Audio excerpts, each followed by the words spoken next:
السلام عليكم ورحمة الله.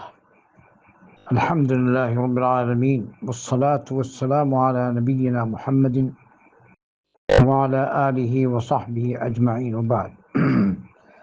فعن سعد بن أبي وقاص رضي الله عنه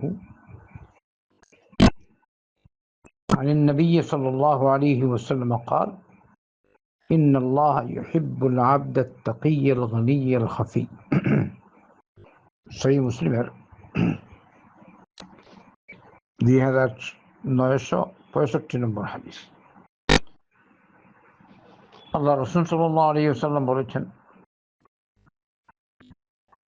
নিশ্চয় আল্লাহ ওই বান্দাকে ভালোবাসেন যে তাকি নাকি, যে তাকি গানি খাফি। আত-তাকি আল গানি আল খাফি। তাকি মানে কি? হারাম করেছেন ওগুলো থেকে সে দূরে থাকে, যেসব কাজ ফরজ করেছেন ওগুলো সম্পাদন করে, আর এর সাথে সাথে অন্যান্য আমালে সালেহা করে।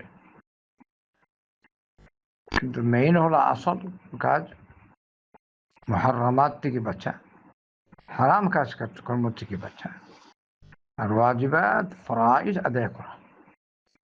এরপরে মানুষ যত যেমন সুন্নত সালাত, সুন্নত আমাল করলো, মুস্তাহাব্বাত আমল করলো, তো তার পজিশন আরো বাড়তে থাকবে।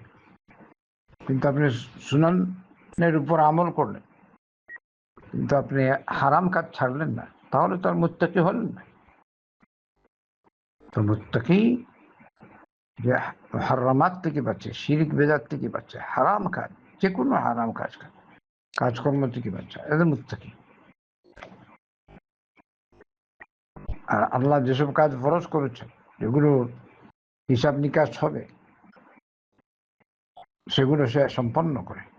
কিন্তু সুনান সালাত পড়লে লাভ বা সুনান আমাল করলে লাভ কি? যে আল্লাহ রাসূল সাল্লাল্লাহু আলাইহি ওয়াসাল্লাম বলেছেন, কিয়ামতের দিন সর্বপ্রথম মানুষের যে আমলের হিসাব হবে তা হবে সালাত। বান্দা যদি সালাতে কামিয়াব হয় তাহলে বাকি সব আমলে কামিয়াব। এবারে সালাতে যদি ত্রুটি থাকে, আল্লাহ পাক বলেন, দেখো আমার বান্দার অন্যান্য আমল আছে কিনা, সুনান সালাত নওয়াফিল আছে কিনা। যদি এরকম থাকে, ওগুলোর দ্বারা তার সালাতের ত্রুটি আল্লাহ পাক পূর্ণ করে দেবেন। তো তাকি মুত্তাকি। আরেকজন হলেন গানি। আরেকটা গুণ হলো তার গানি। গানি মানে কি? ধনী। ধন মানে কি?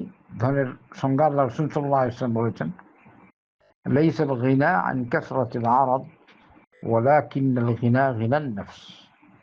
বেশি সম্পত্তি হলেই মানুষ ধনী হয় না।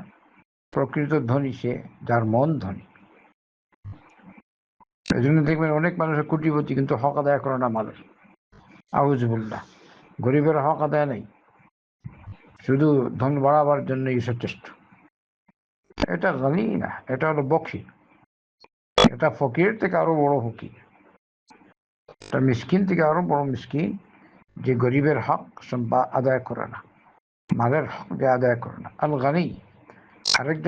আরেকটা গুণ হলো, আল্লাহ যে বান্দাকে ভালোবাসেন, এখানে তিনটি গুণ পেশ করা হয়েছে। আরেকটা হলো খাফি, যে মানুষের সামনে, যে বান্দা মানুষের সামনে প্রকাশ পেতে চায় না, নিজেকে সংগোপনে রাখে, আমালে সালেহা করে, সদকা খায়রাত করে, মসজিদ মাদ্রাসা বানায়, দ্বীনি প্রতিষ্ঠানে সময় লাগায়, দ্বীনি প্রতিষ্ঠান গড়ে তুলেছে, দ্বীনি কাজে সময় ব্যয় করে, ইলম অর্জন করে, ইলম চর্চা করে, সব। কিন্তু খাফি, লোকেদের আড়ালে লোকেদের দৃষ্টি থেকে আড়ালে থাকতে চায়। এটা হলো খাফি। আল্লাহ আমাদেরকে হেফাজত করুন। নাম কামানোর উদ্দেশ্য না, একমাত্র আল্লাহ সন্তুষ্টি লাভের জন্য কাজ করে। তো যাদের মধ্যে এই গুণ তাদেরকে আল্লাহ পাক ভালোবাসেন। ইন্নাল্লাহ ইউহিব্বুল আবদাত তাকিয়্যাল গনিয়্যাল খাফি। তো আমাদের সকলকেই নিজেদের দিকে লক্ষ্য রাখা দরকার। আমার মধ্যে তাকওয়া আছে কি? আমার মধ্যে গিনা বা প্রকৃত ধন আছে কি? আমার মধ্যে সত্যিকারের অর্থে তাকওয়া, আল্লাহর ভয় আছে কি? এবারে যদি বান্দার মধ্যে আল্লাহর ভয় থাকে, তাহলে সে মানুষকে দেখাবার জন্য কিছু করবে না, সে নাম কামাই করার জন্য কিছু করবে না, সে একমাত্র আল্লাহর সন্তুষ্টি লাভের জন্য দিনের উপর অটল থাকবে, দিন মেনে চলবে নবী করিম সাল্লাল্লাহু আলাইহি ওয়াসাল্লামের তরিকায়। আল্লাহ আমাদের সকলকে মুত্তাকি, পরহেজগার, প্রকৃত গানি আর প্রকৃত অর্থে হাফি হিসাবে আল্লাহ কবুল করুন। আর এই তিনটি অর্থ আপনারা শুনেছেন। বারাকাল্লাহু লি ওয়া লাকুম ফিল কুরআনিল আযীম ওয়া নাফা'নি ওয়া ইয়্যাকুম বিল আয়াতি ওয়াদ যিকরিল হাকীম ওয়া সাল্লাল্লাহু ওয়া সাল্লাম ওয়া আলা আলিহি ওয়া সাহবিহি আজমাইন।